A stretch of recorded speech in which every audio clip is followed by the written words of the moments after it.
Breaking news చూస్తున్నారు. రంగారెడ్డి జిల్లా కందివనంలో దారుణం చోటు చేసుకుంది. మానస అనుమానాస్పద మృతి ప్రస్తుతం స్థానికంగా కలకలం రేపింది. తమ కూతురిది హత్య అంటున్నారు కుటుంబ సభ్యులు. ఇంట్లో ఎవరు లేని సమయంలో రాములు అనే వ్యక్తి తమ కూతురిపై అత్యాచారానికి పాల్పడ్డారని, ఆ తర్వాత హత్య చేసి ఉంటాడంటూ కూడా కుటుంబ సభ్యులు అనుమానాన్ని వ్యక్తం చేస్తున్నారు. మానసను హత్య చేసి ఏమీ తెలియనట్లు తమతో కలిసి తిరిగాడని వాపోతున్నారు కుటుంబ సభ్యులు. ఇక పోలీసుల అదుపులో ఉన్నాడు నిందితుడు రాముడు. అవును, నిందితుడు రాములు ప్రస్తుతం పోలీసు అదుపులో ఉన్నట్టుగా తెలుస్తోంది. అన్ని కోణాలు కూడా దర్యాప్తు చేస్తున్నారు పోలీసులు. బ్రేకింగ్ న్యూస్ చూస్తున్నారు. అయితే మానసది హత్య లేకపోతే ఆత్మహత్య అనే కోణంలో కూడా దర్యాప్తు జరుగుతున్నట్టుగా తెలుస్తోంది. రంగారెడ్డి జిల్లా కందివనంలో దారుణం జరిగింది. మానస అనుమానాస్పద మృతి స్థానికంగా కలకలం రేపుతోంది. తమ కూతురిది హత్య అంటున్నారు కుటుంబ సభ్యులు. ఇంట్లో ఎవరు లేని సమయంలో అదిగో ఫోటోలో చూస్తున్నారు వ్యక్తి, ఆ రాములు అనే వ్యక్తి తమ కూతురిపై అత్యాచారం చేసి హత్య చేసి ఉంటాడంటూ కూడా కుటుంబ సభ్యులు అనుమానాన్ని వ్యక్తం చేస్తున్నారు. మానసను హత్య చేసి ఏమీ తెలియనట్టు తమతో కలిసి తిరిగాడని కుటుంబ సభ్యులు వాపోతున్నారు. పోలీసుల అదుపులో నిందితుడు రాములు ఉన్నారు. అన్ని కోణాలు కూడా దర్యాప్తు చేస్తున్నారు పోలీసులు. అప్డేట్స్ తెలుసుకుందాం. మా ప్రతినిధి మణికంఠ అప్డేట్స్ అందించేందుకు లైవ్లో సిద్ధంగా ఉన్నారు. మణికంఠ, పోలీసుల దర్యాప్తు ఎంతవరకు వచ్చింది? రాములు హత్య చేశారనేట్టు కూడా కుటుంబ సభ్యులు ఆరోపిస్తున్న నేపథ్యంలో ఇటు విచారణ ఎటువంటి అంశాలు వెలుగులోకి వచ్చాయి? రంగారెడ్డి జిల్లా షాద్నగర్ పరిధిలో ఉన్నటువంటి కందివన అనేటటువంటి గ్రామంలో అనుమానాస్పదంగా మృతి చెందింది మానస అనేటటువంటి డిగ్రీ అమ్మాయి. మొదటగా మానసది ఆత్మహత్య అన్నట్టుగా కుటుంబ సభ్యులు భావించారు. ఆ తర్వాత మెల్లగా తీగలాగితే దొంకగలిగినట్టుగా మానసకు సంబంధించినటువంటి విషయంపై పోలీసుల వరకు వెళ్ళింది.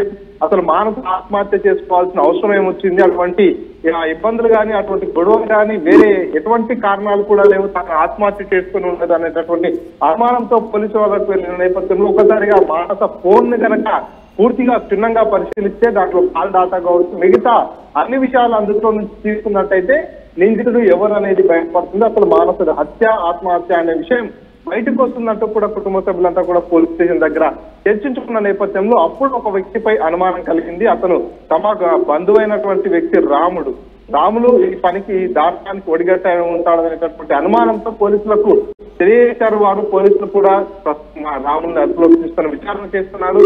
రాములు పోలీసుల ముందు నిజాన్ని ఒప్పుకున్నాడు. మానసని నేనే చెప్పాననేటువంటి నిజాన్ని ఒప్పుకున్నాడు అనేది కుటుంబ సభ్యులు చెప్తున్నటువంటి మాట. దీనిపై పోలీసులు మాత్రం ఇప్పటి వరకు ఎటువంటి స్పష్టత ఇవ్వలేదు. ఇది హత్య ఆత్మహత్య అనేటటువంటి కోణంలో దర్యాప్తు కొనసాగుతుంది. పూర్తిగా పోస్ట్ మార్టం రిపోర్ట్ వచ్చిన తర్వాత అన్ని కోణాలు దర్యాప్తు పూర్తయిన తర్వాతనే ఇది హత్య ఆత్మహత్య, ఒకవేళ హత్య అయితే ఎవరు చేశారు ఎందుకు చేశారు అనేటటువంటి అన్ని వివరాలు వెల్లడిస్తామని చెప్తున్నారు. రాములకి మానసకు గతంలో కూడా పరిచయం ఉందా? ఖచ్చితంగా, ఎందుకంటే వీరంతా కూడా ఒకే కమ్యూనిటీకి చెందిన వారు. వరుసకు రాములు మానసకు భావ వరుస ఇస్తుంటాడు. ఈ నేపథ్యంలో వాళ్ళ కుటుంబంలో ఒకరైనటువంటి వాళ్ళ వాళ్ళకు అత్యంత దగ్గర బంధువు చనిపోయిన నేపథ్యంలో కందివన గ్రామంలో ఉన్నటువంటి వారి కులానికి సంబంధించిన వారంతా కూడా వారి అంత్యక్రియల నిమిత్తం అక్కడికి వెళ్ళారు. కానీ కేవలం రాములు మాత్రమే అక్కడికి వెళ్ళలేదు. ఎందుకంటే బలమైన రీజన్ కూడా లేనటువంటి పరిస్థితి. ఈ నేపథ్యంలోనే అందరూ అటు వెళ్ళిన సమయంలోనే ఈ ఘటన జరిగింది కాబట్టి ఎవరు లేని సమయంలో అదును కోసం రాములు వేచి చేసుకున్నాడు. ఎవరు లేకుండా మానస మాత్రమే ఇంటి దగ్గర ఉన్న నేపథ్యంలో మానస దగ్గరికి వెళ్ళాడు. ఆమెపై అఘాయిత్యం చేశాడు. ఆ తర్వాత ఆమెని రాములే హత్య చేశాడు అనేది కుటుంబ సభ్యులు చేస్తున్నటువంటి ఆరోపణ.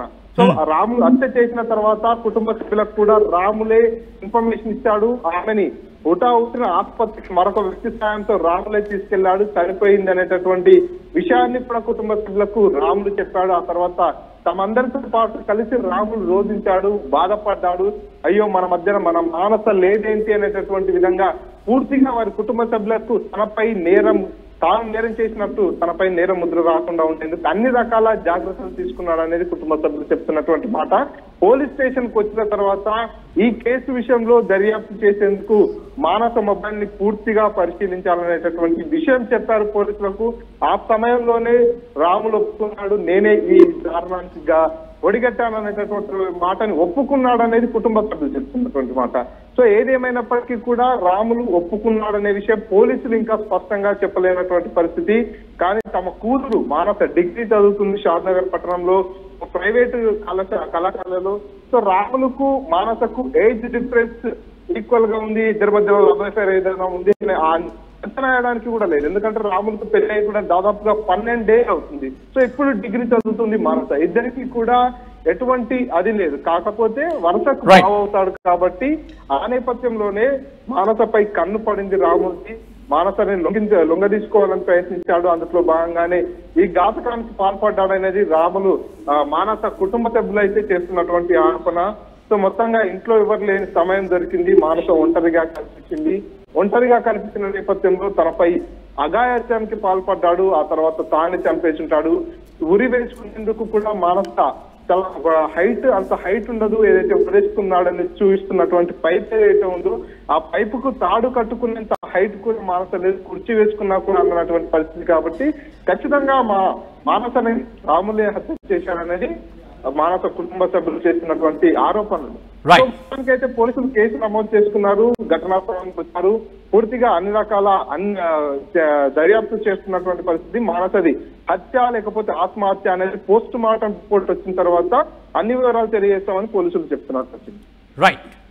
Right Manikanta, thanks for the update. మొత్తం అయితే మాత్రం రంగారెడ్డి జిల్లాకు సంబంధించి అవును రంగారెడ్డి జిల్లా కందివరంలో దారుణం చోటు చేసుకుంది. మానస అనుమానాస్పద మృతి స్థానికంగా కలకలం రేపింది. ఇట్లా తిరిగినట్టు ఇక్కడ ఎవరు లేరని చూసింది. అవి కూడా ఆయన ఇక్కడ చెప్పారు. మాకు సాయంత్రం వచ్చినాక తెలిసింది. మాకు అట్లా మేము పోలీస్ స్టేషన్లో ఉన్నప్పుడు మాకు ఇవన్నీ తెలియలేకున్నాయి. అట్లా మాకు వచ్చినాక ఇక తెలిసింది. ఇక్కడ ఇట్లా వచ్చిండు, ఉన్నాడు, ఈ ఊళ్ళు ఉన్నాడు అని చెప్పినాం. ఆ సాగుకారికి కూడా నేను రాలేడు. ఆయన ఇక్కడ ఈ పని చేద్దామని అక్కడ రాలేడు. ఆయన పేరు భూసపు రాములు, తండ్రి పేరు జంగయ్య. ఇచ్చినాం. అయితే మాకు ఆ పిల్లగానే ఫోన్ చేసిండు కదా ఊరేసుకున్నదని. మాకు ఇక్కడ వెళ్ళి చెప్పిన వాళ్ళు ఊరేసుకున్నదని చెప్తే మేము అక్కడ నిన్న ఊరేసుకున్నదని చెప్పినాం సార్. అయితే మళ్ళీ మా పిల్లలే ఫోన్ కాల్ అది తీసామని అన్నందుకు ఆ పిల్లాడే ఒప్పుకున్నాడు. ఇట్లా నేను అవును ఫోన్ చేసినాను. ఏం చెప్పలేదు. ఆ విషయం ఏం చెప్పలేదు. మళ్ళీ ఆ విషయం చెప్పలేదు. అది నాకు చెప్పలేదు. నిన్నటి విషయం నాకు చెప్పలేడు. నిన్న మీరు చెప్తున్నారు ఆ విషయం. కానీ నేనేమంటున్నా అంటే నిన్న ఆయన చేస్తున్నాను. ఆయన నోటి వింటే ఆయనకి ఏం చెప్పాడంటే నేను ఫోన్ చేసిన అమ్మాయి అందుకే పోయి ఊరేసుకొని చచ్చిపోయిందని చెప్పింది. అంతే మనకు తెలిసిన విషయం అయితే కాదు. అయ్యా నా బిడ్డకు దిశ చట్టం కావాలి. దిశ చట్టం ఉరి శిక్షనే పడాలి వాళ్ళకి. నా బిడ్డ చంపితే ఉరి శిక్ష పడాలి కంపల్సరీ. తాతకు నీళ్ళు ఇచ్చింది, నాకు ఉబ్బరిస్తే చెమట వచ్చింది, చెమట వస్తే బిడ్డ చెమట వచ్చింది. ఫ్యాన్ పెద్దగా బిడ్డ అంటే ఫ్యాన్ పెద్దగా వేసిపోయింది. ఈ గింతే సంగతి సారు. ఇదివరకల్లా అయిపోయింది సారు. ఈ గింతే సంగతి. నేనేం చూడలేదు. నాకు మా కొడుకు చంపినోడు అన్న అమ్మమ్మ నా బిడ్డ పిల్లగాడే అమ్మమ్మ అంటా నేను చెప్పకపాయే. నాకు ముసలోడు గిన్నె వండుకున్నాడు. ఈ ముసలోనికి చెప్పకపాయే. అక్కడ పిల్లలు తానికి పోయి మీ అక్క ఉరి పెట్టుకుందంట అని పిల్లలకు చెప్పిండంట. ఆ చెట్టు కింద ఇంటింత చెట్టు కింద కానుక చెట్టు కింద నా పిల్లలు బొడ్డమ్మ ఆడుకుంటున్నారంట పెండతోటి. వాళ్ళకి చెప్పిండంట. నా పిల్లలు వచ్చి నాకు చెప్పిండ్రు సారు. నాకెవరు చెప్పలేదు సారు. నాయన చంపినోడన్నా అమ్మమ్మ ఉరి పెట్టుకున్నదంటనన్నా చెప్పలేదు నాయన. నాకేం వినిపించలేదు సారు. నాకేం వినిపించలేదు సారు. ఆడు గిరవాటిండు, ఆడికిడికి తిరిగిండంట. అందరు సాగు కొయ్యిండ్రు. ఒక్కడే ఉన్నాడు. నిన్న ఇల్లు ఒక్కడే మగోడు ఉన్నాడు. ఆడు దున్నపోతు లేకున్నాడు. మా శవ దున్నపోతు లేకున్నాడు. నాయన నాయమని ముత్యం లేక చనిపిండు.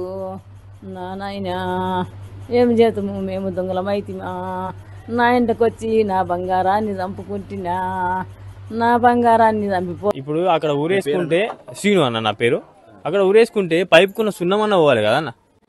కొంచెం సున్నమన్న కదలాలి కదా. ఏం లేదు. ఆమె ఉన్నది ఈ హైటు. నేను చేరేసుకుంటే నాకు అంతలేదు. రేకు ఉంది కదా, రేక్ కాదు ఆ పైపు కూడా అంతలేదు. నాకే కట్టడానికి పాసిబుల్ లేదు. ఆమె ఎట్లా కట్టుకుంటుంది? వాడే కింద చంపేసి తాడు కట్టి గుంజినట్టు నాకు అనుమానం.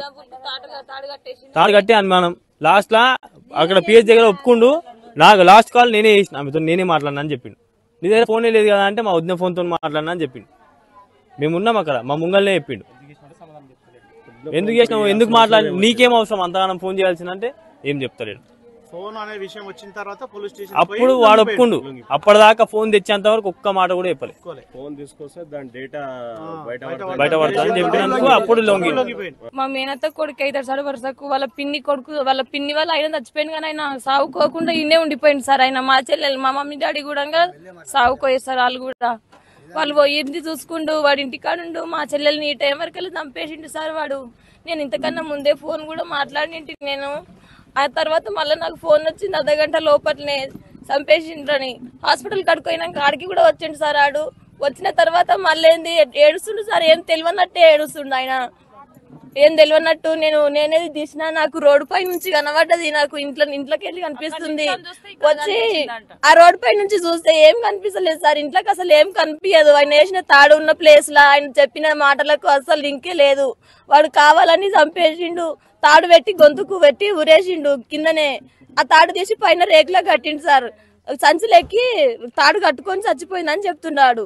ఆ సంచులు ఆ తాడు కూడా మా ఇంట్లో ఉన్న తాడు కూడా కాదు. మళ్ళా వాడే తీసుకొని వచ్చిండు ఆ తాడు. ఆ తాడు కూడా ఎక్కి కట్టడానికి కూడా మా చెల్లెలకి అందదు సార్. అది మీరు కూడా వచ్చి చూడండి. ఎంత హైట్ ఉన్న బాయ్స్ కైనా గానీ అది అందట్లేదు సార్. రాత్రే చూసినాం, చెక్ చేసుకున్నాం గానీ మా చెల్లెలకి అందలేదు సార్. వాడే చంపేసిండు మా చెల్లెల్ని. ఆయనే చంపిండు. ఆయనకి పెద్ద శిక్ష వేయాలి సార్. మా పిల్లని ఎట్లా చంపిండు ఆయనకు కూడా అట్లా శిక్ష వేయాలి. ఆయనకు మా పిల్ల ఒక చేసింది ఆయన కూడా చంపాలి సార్. మా పిల్లని చంపినట్టు ఆయన కూడా చంపాలి. ఆయన కూడా ఊరు తీయాలి. పెద్ద కేసు పెట్టాలి సార్. ఇట్లా ఒక ఆడపిల్లని ఇట్లా చేస్తే మంచిది కాదు సార్. ఏం సతాయించలేడు. మా పిల్ల కూడా ఏం చెప్పలేదు సార్ మాతో. మీరు మంచిగా ఉండాలి, ఎందుకు మీరు ఇట్లా గొడవలు పెట్టుకుంటున్నారని మా చెల్లెలు అందరికి పోయి మంచిగా చెప్తుండే. మా చెల్లెలు పానాలు ఇప్పుడు వాడ తీసుకొని హాస్పిటల్కి వెళ్ళి అక్కడ మంచిగా అందరితో కలిసి మళ్ళీ ఆయన మీద డౌట్ రాకుండా ఏడ్చిండు. మంచిగా ఏడ్చేసి తర్వాత ఎట్లనో ఒప్పుకున్నాడు. వేరే ఒక్క ఆయనకు చెప్పిండంట, అన్న మామ నా వల్లనే అని అన్నాడంట. అందరికి డౌట్ వచ్చి వాడిని అడిగితే వాడు చెప్పిండంట. మెల్ల ఎవరికి తెలియకుండా పిఎస్ కాడికి తీసుకెళ్లి ఇంకెవరికి దొరకకుండా లోపలికి తీసుకెళ్లిరు. లోపలికి వెళ్ళేసి ఒప్పుకున్నాడంట. నేనే ఇట్లా సతాయించిన గానీ చంపలేనని చెప్పట్లేదు, నేను సతాయించిన అని చెప్తున్నాడు ఒక్కటి. కానీ వాడే పెళ్లి అయ్యింది. ఆయన పిల్లలు లేరు. 12 సంవత్సరాలు అవుతుంది ఆయన పెళ్లి అయ్యి. మాకెప్పుడు అనుమానం రాలేదు సార్. మా చెల్లెలు కూడా ఏం చెప్పలేదు సార్. నేను ఫోన్ అంతకు ముందే మాట్లాడుతుండు, చెప్పలేదు చెప్తున్నాడంట. దానికి కారణం కూడా ఇద్దరు వాళ్ళు మా డాడీని మధ్యలో కూడా వేరే వాళ్ళు చెప్తుండంట సార్. వాళ్ళెవరో మేము కనుక్కోవాలి. ఫోన్ కాల్ అన్ని డిలీట్ చేసిండు సార్. మొత్తం డిలీట్ చేసి పెట్టిండు ఫోన్ కాల్స్ అన్ని. మా చెల్లెలు ఫోన్ నుంచే మాకు కాల్ చేసారు. ఇగో మా బాబాయ్ పిల్లలు చేసేసరికి హాస్పిటల్కి వచ్చేసరికి ఫోన్ లో ఒక్క ఫోన్ నెంబర్ కూడా లేదు. మా అక్కతోటి 1:30కి మాట్లాడింది, అది ఒక్క కాల్ ఉందంట. వెనకాల ఆడుకుంటున్నాం చెట్టు కింద ఆడుకుంటుంటే అక్క సీరియస్ ఉన్నావు అక్క ఈరోజు నువ్వు దా మా దగ్గర దా అంటారంటే వచ్చింది. మిమ్మల్ని వీడియో తీసి నేను స్నాప్ పెడతా, వీడియో తీసా, ఫోన్ చేస్తా అంటారని వచ్చి చెప్పింది. సరే అక్క నువ్వు వెయ్యి దేపో అంటారంటే నేను తెస్తా మీరు ఈయనే ఉండురా అని చెప్పింది. అక్కడనే వచ్చింది. ఇంకా అక్క వస్తలేదు అంటారని అక్కడనే పోయింది. ఇంకా అక్క వస్తలేదు అంటారని మేము అక్క పోదామంటారని నేను మా అక్క ఇద్దరం పోతున్నాము. రొట్టె తిని ఇద్దరం పోతుంటే ఎంబడే మా ఈ కొళ్ళగూడు కాడికి ఉరికొచ్చి వాళ్ళ ఇంటి నుంచి మా అక్కల ఇంటి నుంచి ఉరికొచ్చి మీ అక్క చనిపోయింది అత్తమ్మ అనుకుంటూ వచ్చి మా అమ్మ ఎందుకు అవసరమా నీకు, మా అమ్మ లేదు పనికైంది అంటారంటే మీరన్న ఉన్నారుగా మీ అక్క ఉరి పెట్టుకొని చనిపోయింది అంటారంటే మా అక్క ఎందుకు ఉరి పెట్టుకుంది అంటారు. మా అన్న అక్కడ బర్రెలకు నీళ్ళు దాపనీకి అంటాను. మా అన్న పోయిండు. మా అన్న పోతే అన్న వాన్సక్క ఉరి పెట్టుకుంది అంట అని చెప్తే ఉరి పెట్టుకోరని చెప్తే ఆమెను ఎవరు పెట్టుకోమన్నారు, ఎవరు పెట్టుకోవారు ఏమనలేం కదా మనము అంటారా అంటే మా తాత నాయన గుట్టంగా చెప్పలేడు. మాకు చెప్పి పక్కింటి ఆమె పడుకొని ఉంటే ఆమె తనకి గుట్టంగా వెళ్ళి అత్తమ్మ మానసా ఉరి పెట్టుకొని కింద పడ్డది, ఇప్పి ఆడ వండబెట్టినా అని చెప్పి ఉరి తీసి కింద వండబెట్టినా అంటానని ఆమె పోయి చెప్పింది సార్.